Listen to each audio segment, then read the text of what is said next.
तीनों नई टीम आई ना, तो ऐसे नहीं है कि बिल्कुल वीक टीम है। उन लोगों ने सबसे जो मुझे स्ट्रॉन्ग टीम लग रहा है वो हैदराबाद ही लग रहा है, क्योंकि अगर आप देखें तो हमारे जो टॉप ओपनर है पाकिस्तान के लिए भी खेल रहे हैं, वहाँ उनके लिए भी खेल रहे हैं, जो वहाँ का वॉल नंबर 2 पे जो ऑलराउंडर है सैम वो भी खेल रहे हैं, और भी जो पीछे लड़के सारे अच्छे लड़के। सबसे पहले तो आपको बहुत बहुत मुबारक हो।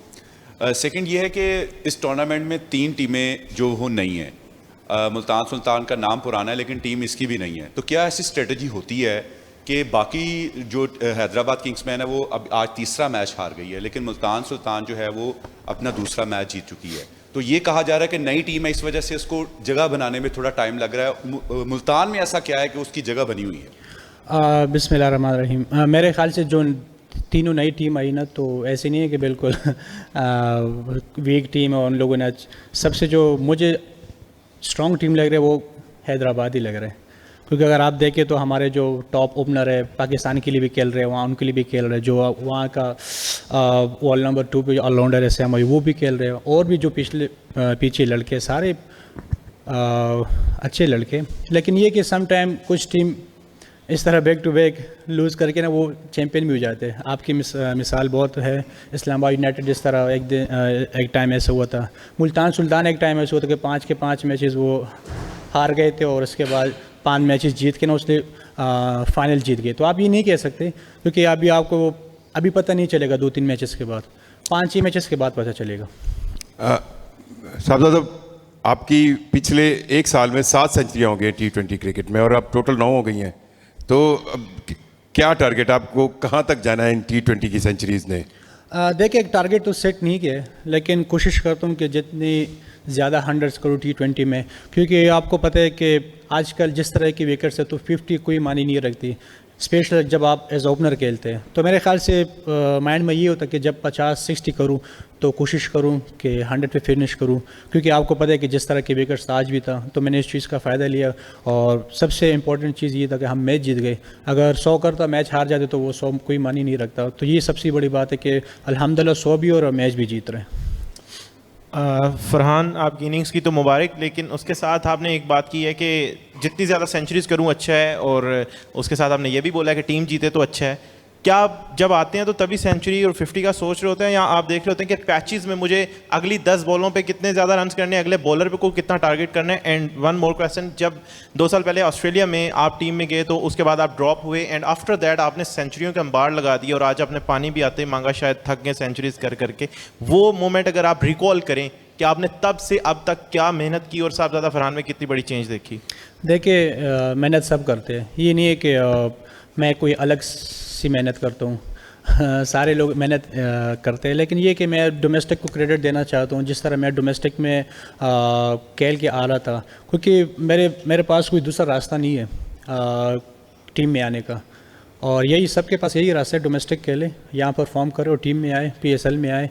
और जितना आप डोमेस्टिक एक्सपीरियंस आपके साथ होगा तो मेरे ख्याल से आपको यहाँ पे ज़्यादा फ़ायदा देगा, इंटरनेशनल क्रिकेट में ज़्यादा फ़ायदा देगा। तो वही डोमेस्टिक खेल के आ रहा हूँ, उसी माइंडसेट के साथ, उसी इंटेंट के साथ जिस तरह आज खेला हूँ। बॉलर्स को देखिए, जिस तरह आज उनके बॉलिंग तो एक भी ऐसे बॉलर नहीं था। हाँ, एक माँ सदाकत वो पार्ट टाइमर है, लेकिन देखिए उस समय आउट हुआ। लेकिन ये T20 आपको रिस्क लेना पड़ेगा, चाहे जिस तरह की बॉलर, ये आप नहीं कह सकते कि उनके पास ये अच्छा बॉलर तो उन पे अटैक नहीं करेंगे। मेरा हमेशा कोशिश ये होता है कि इनके मेन बॉलर पे अटैक करूं, और ताकि जो बाकी बॉलर्स है वो बैकफुट पे रहे। साहबजादा, बड़ी अच्छी परफॉर्मेंस आपने दी है, और वर्ल्ड कप में भी बेहतरीन परफॉर्मेंस आपने दी। आपने जिस तरह डोमेस्टिक खेलने की बात की, हमने देखा कि 3 साल से आप टॉप रन मेकर थे, और अभी जो है वो कुछ हमारे बैटर्स जो हैं वो इंटरनेशनल जो स्टार्स हैं वो थोड़ा लैक कर रहे हैं बैटिंग परफॉर्मेंस में। डोमेस्टिक भी नहीं खेलते दिखाई देते इतनी ज़्यादा जितनी आप खेलते रहे, और फिर आकर आपने इसी तरह की परफॉर्मेंस दी। दूसरा, स्टीव स्मिथ के साथ आपको पार्टनरशिप करने में कितना मज़ा आया? क्या कुछ सीखने को मिलता है? क्या सिखाते हैं उनको, क्या बताते हैं, उनसे क्या बातचीत होती है? जी बिल्कुल, जिस सर आपने डोमेस्टिक की बात है तो मुझे अच्छी तरीके से याद है कि आप भी उनमें से एक थे कि आपने मेरे लिए आवाज़ उठाया था जब मैं डोमेस्टिक टॉप कर रहा था बार बार। और दूसरा ये कि देखिए, अगर आपकी फॉर्म नहीं है तो आपको जाना चाहिए डोमेस्टिक में, क्योंकि मुझे लगता है कि डोमेस्टिक एक ऐसा चीज़ है कि आपकी फॉर्म यहाँ से आएगी। इवन अगर आपको मैं एक मिसाल दूँ, हमारे वहाँ पेशावर में एक ग्राउंड है, इफ्तिखार जब टीम से बाहर हुआ था तो वो लोकल बच्चों के साथ खेलता था, वहाँ पे वो 100 करता था, 50 करता था। तो उसको मैंने एक दिन ये कहा था कि आप ये मैचेस क्यों खेलते हैं? उसने कहा कि मेरी फॉर्म नहीं है और मैं यहाँ से फॉर्म लेके जाऊँगा। तो डोमेस्टिक तो बहुत बड़ी क्रिकेट है, मेरे ख्याल से उसको खेलना चाहिए और मैं तो लाजमी खेलूँगा, जब भी मौका मिलेगा डोमेस्टिक खेलूँगा। स्टीव स्मिथ का आपने बात की है, बहुत ज़बरदस्त चिल माहौल है और काफ़ी समझाते हैं और नेट में उसके साथ मैं कोशिश करता हूँ कि मैं ही चला जाऊँ ताकि उसे कुछ सीखने का भी मिले। शान भाई मेरे से आगे कभी जाता है लेकिन मैं भी कोशिश करता हूँ कि उसके साथ खेलूँ नेट में, क्योंकि अगर एक चीज़ भी आप किसी से सीख जाते तो काफ़ी इंपॉर्टेंट होते हैं इंटरनेशनल क्रिकेट में। माशाल्लाह फरहान भाई, नज़र ना लगे नेशनल T20 में टॉप स्कोरर, PSL लास्ट वहाँ भी टॉप स्कोरर, वर्ल्ड कप में जाते हैं वहाँ भी टॉप स्कोरर और इस PSL में सेकंड मैच में 100 कर दिया। क्या फ्यूचर प्लान्स हैं? प्लान्स यही है कि जो पिछले हो गया वो हो गया, उस चीज़ को रखता हूँ, लेकिन उस चीज़ को ये नहीं कहता कि हाँ मैंने वो किया था, बस वो गुजर गया। अभी चल रहे PSL, फोकस इसी पे है कि यहाँ पे अच्छे रन्स करूँ, कोशिश करूँ कि टॉप पे रहूँ। और जिस तरह का आपको पता है कि शुरू के अगर आपको इस तरह इनिंग्स लग जाए पहले मैच में, दूसरे मैच में, तो काफ़ी कॉन्फिडेंस होता है, लेकिन उस कॉन्फिडेंस को भी बरकरार रखूँगा ताकि आगे मैचेस में काम आए। फरहान, ये बताएं कि आपने काफ़ी कप्तानों के अंडर खेला है, एस्टन टर्नर आपके कैप्टन हैं, तो कैसी कैप्टनसी उनकी आपको लगी है? और एज़ कम्पेयर टू अगर आप पाकिस्तानी कैप्टन के अंडर खेलते हैं तो क्या माइंडसेट आपने फ़र्क पाया है एस्टन टर्नर में? और दूसरा एक और चीज़, स्टीव स्मिथ की भी आप जिक्र कर रहे थे, कहीं उन्होंने मैच के दौरान सिंगल लेने से मना तो नहीं किया था आपको? देखिए, कप्तान की आपने बात की तो मेरे ख्याल में सैफ़ी भाई सरफराज के साथ भी खेलूँ तो वो भी इस तरह चिल कप्तान थे और ये भी चिल है और ज़बरदस्त है, आपको पता भी लगा होगा, एंजॉय कर रहे। और जिस तरह आप स्मिथ के शॉट्स लग रहे थे तो मैं तो हैरान था कि अब मैं क्या करूँ, क्योंकि मैं नॉन स्ट्राइक पे बिल्कुल बेबस था, लेकिन इन दी एंड मैं वही थोड़ा सा टाइम लेता हूँ और इस चीज़ को फिर मैंने कवर भी किया, तो उसके साथ मज़ा आ रहा है क्रिकेट खेलने में।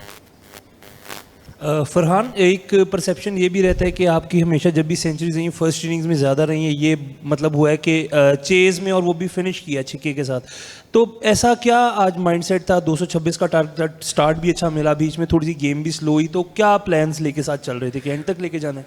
जिस तरह आपने पहली इनिंग्स की बात की तो देखिए T20 क्रिकेट, अगर आपको 100 चाहे पहली इनिंग्स में करो या सेकेंड इनिंग्स में, आपको उसके लिए फ़िट होना पड़ता है, चाहे पहला हो या सेकंड हो।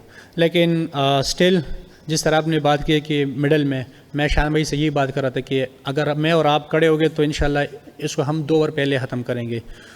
जिस तरह उसने सैम अयूब का ओवर, वहाँ से एक मोमेंटम बन गया, वहाँ से गेम हम बहुत दूर लेके गए उनसे।